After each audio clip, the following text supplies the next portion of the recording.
guys. Hi. How's it going? Real well. Comic-Con craziness right now. Are you excited for next year there to be lots of Punisher cosplay walking around? Oh boy. Yeah. There has to already be some. Come on. And that's not that hard to do. You just need like a good dark black vest and spray paint it. If Frank could make it with his kids' arts materials, arts and crafts materials, then anyone can do it, right? Right. Well, we did actually just get the official first look at the Punisher costume. It was teased at the very end of the most recent Defenders trailer. Talk to me about that costume. Did you have any input at all in the look?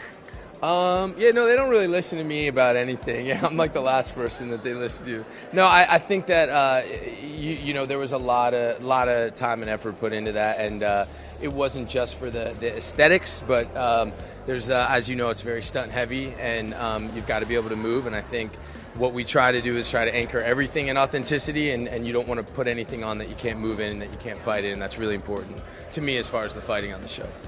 Yeah. One of the things that's so amazing about the Defenders is that it initially wasn't in the original Marvel lineup for the Netflix shows, but the fans resonated so much with your character that they broke you out and give you your own series. What does that mean to you? I mean, it means the world to me. I just desperately don't want to let them down, and you know, the character means a lot to me, and it's a character that resonates deeply in the law enforcement community and the military and comic book fans, and I along with Deb, I mean, the best thing we got going for us is right there, and I feel I just desperately hope that we can get it right. Well, similarly, you know, like Karen and Frank never met in the comic books. You know, that was an interesting thing that Doug and Marco decided to do in our second season of Daredevil. And I'm like just really grateful that they saw that there was a connection there, and the characters clicked, and we clicked, and that you could invite Karen and that storyline to be a part of Punisher. I mean, I'm just so glad I got to do it. I love that. I'm going to shift you guys down with me ever so slightly so we can still keep getting this background in there. I know, right? E.T. at Comic-Con. Hey, what's up? Now, Deborah, when we last saw Karen, she actually had just discovered the truth that, spoiler alert, Matt is Daredevil. Where is she in her relationship with him as she moves into the Defenders? Are we going to be seeing her at all? Shoot. I mean... What's up, bro? I don't think I could say anything about that. I would really like to, but it'll be more fun if you watch it. I think, you know, they've done a lot of lying to one another, and they've got some healing to do. Hopefully that will happen.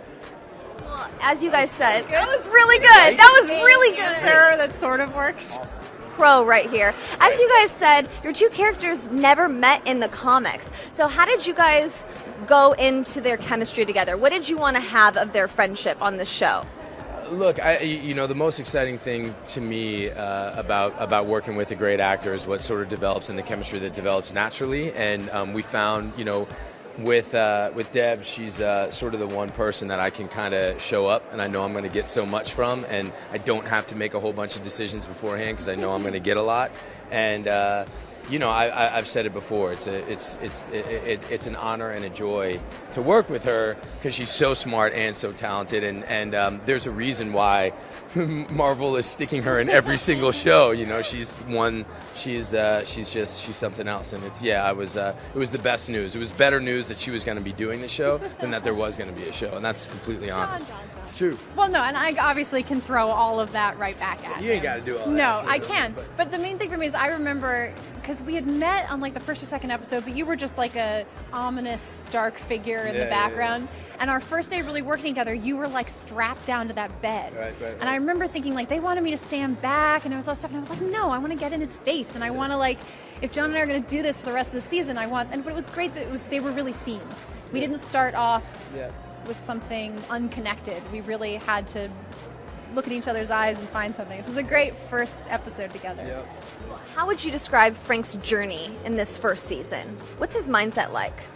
Look, you know, the Frank Castle that you saw on Daredevil, I think he wasn't the Punisher. You know, he was a man that was still very much reeling from this, you know, the most traumatic experience of his life. And I think what we'll try to explore in this first season, don't even know if I'm allowed to say it, but I'm just making it up as I go anyway. You can say it. You can spill all the spoilers. Stop it. Shoot me with their Marvel tractor beam. Is it a tractor beam or tracking beam? What is it? Tractor beam. Anyway, they'll shoot me with something. I feel like there's a sniper like through that window right now. Kind of. I think this will be very much about how he sort of continues to go about living a life, and I think that when you play a character who's put so much time and effort into sort of building a wall around his heart and closing himself off, what happens when light starts to shine through that wall a little bit. I mean, before he even puts on the costume, Frank is covered in his own armor, his own defenses. So, yeah. But then he gets to put on a really cool costume. Yes, he does. Talk to me about the first moment that you put that on, when you saw yourself in the mirror in the full Punisher outfit. Look, I just want to, again. Fanboy a little.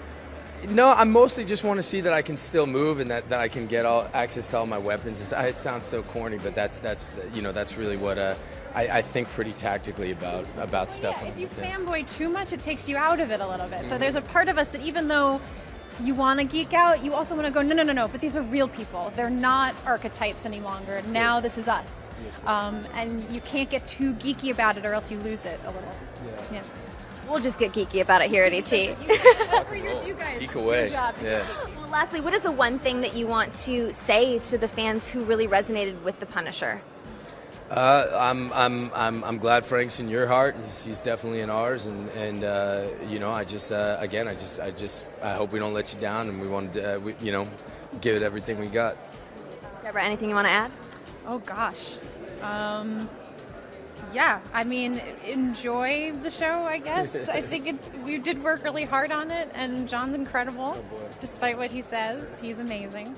And just a joy to work with. You guys are the sweetest together. Thank you so much for stopping by. I really appreciate it.